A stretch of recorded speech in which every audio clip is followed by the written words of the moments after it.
Centripetal force को हम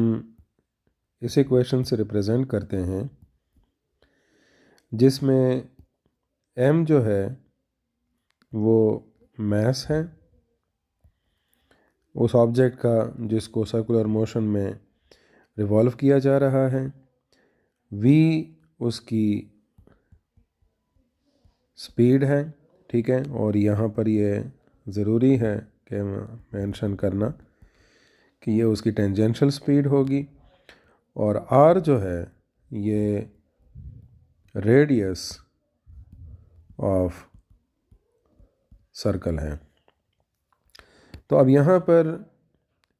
अगर हम इन तीनों टर्म्स को, मतलब मास को, स्पीड को और आर को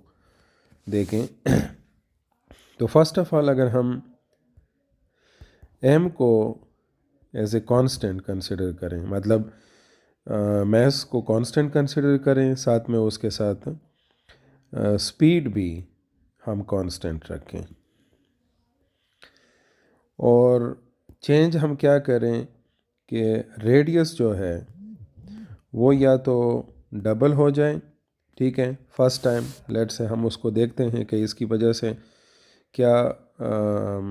इफ़ेक्ट पड़ सकता है। सो सेंट्रिपिटल फोर्स हमारे पास हो जाएगी नई वाली इस रेडियस के लिए जो कि इनिशियल क्वांटिटी का डबल है, that will become m v square divided by r prime, और F C prime will be equal to M V square divided by 2r, जैसे कि 2r इसकी वैल्यू है, डबल हो गया है। तो अगर हम इसको इनिशियल इक्वेशन से कंपेयर करें जबकि रेडियस में हमने कोई मॉडिफिकेशन नहीं की थी, सो ये 1/2 हम निकाल लेंगे बाहर, और ये वाली जो टर्म है M V square by R ये सिंपल एफ सी हो जाएगी। सो इस तरह से जो न्यू फोर्स है centripetal, that will be equal to the half of the initial, ठीक है। अब इसका मतलब ये हुआ कि अगर आप रेडियस को डबल कर देंगे, लेट्स से मैं यहाँ पर आपको फिगर भी शो कर देता हूँ, तो इस केस में एक में हमारे पास रेडियस ये है, ठीक है, और दूसरे केस में रेडियस हमने इसको तकरीबन डबल कर दिया है, ठीक है। So that is 2r। सो इस बड़े सर्कल में जो सेंट्रिपेटल फोर्स की रिक्वायरमेंट है वो इस छोटे के मुताबिक, लेट से मैं इसको a कंसिडर कर लेता हूँ और b, सो b में जो सेंट्रिपेटल फोर्स की रिक्वायरमेंट होगी a के मुकाबले में वो क्या हो जाएगी, हाफ हो जाएगी। अब जब हाफ हो जाती है तो ऐसी सिचुएशन में चाहे आप मतलब इस तरह एक ऑब्जेक्ट टर्न ले रहा है और उसके मुकाबले में इस कर्व के अलोंग एक ऑब्जेक्ट टर्न ले रहा है,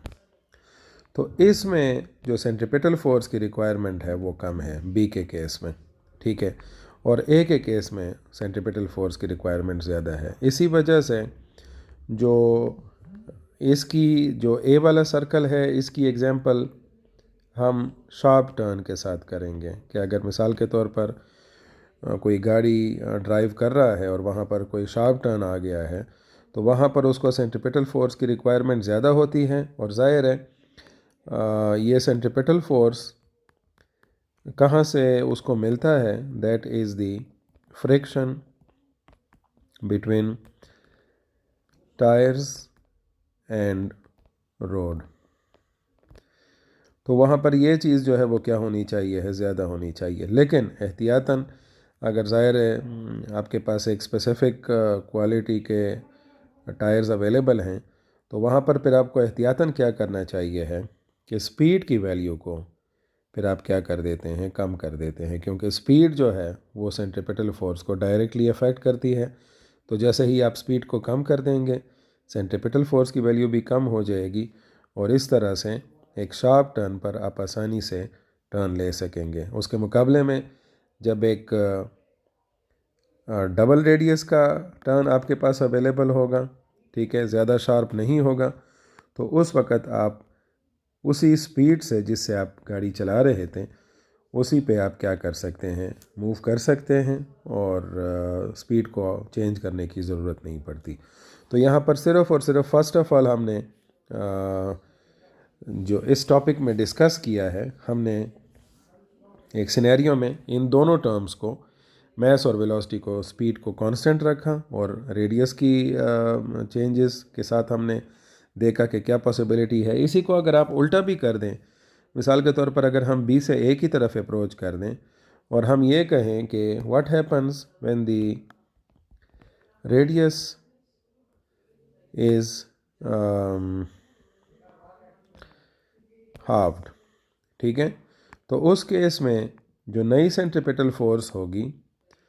वो हमारे पास होगी mv²/r'। mv²r' आपके पास बराबर है 1/2r के। ये 2 ऊपर चला जाएगा न्यूमरेटर में और सेंट्रीपिटल फोर्स हमारे पास बन जाएगी 2mv²/r। तो ये वाली जो है वो नॉर्मल फोर्स है, मतलब विदाउट एनी चेंजेस। तो हम इसको इस तरह से लिख सकते हैं कि नई फोर्स जो है सेंट्रीपिटल वो पुरानी फोर्स के क्या हो जाएगी, डबल हो जाएगी। So if we go from A to B increasing the radius, तो वहाँ पर आपके पास फोर्स जो है वो क्या हो रही है, हाफ हो रही है। लेकिन अगर आप बी से ए की तरफ अप्रोच कर रहे हैं तो वहाँ पर फोर्स जो है वो क्या हो रही है, डबल हो रही है। लेकिन यहाँ पर ये चीज़ मेंशन हो कि मैंने सिर्फ़ और सिर्फ हाफ और डबल की बात की है यहाँ पर, ठीक है। अब अगर आप उसको 3 टाइम्स करते हैं, 4 टाइम्स करते हैं, तो इसी रेशो से चेंजेस आएंगी। आई होप सो यहाँ पर रेडियस का जो इम्पैक्ट है सेंट्रीपिटल फोर्स पर आपको समझ आ गया होगा, ठीक है। लाइक और सब्सक्राइब करें और अपने फ्रेंड्स के साथ शेयर भी करें। Thank you.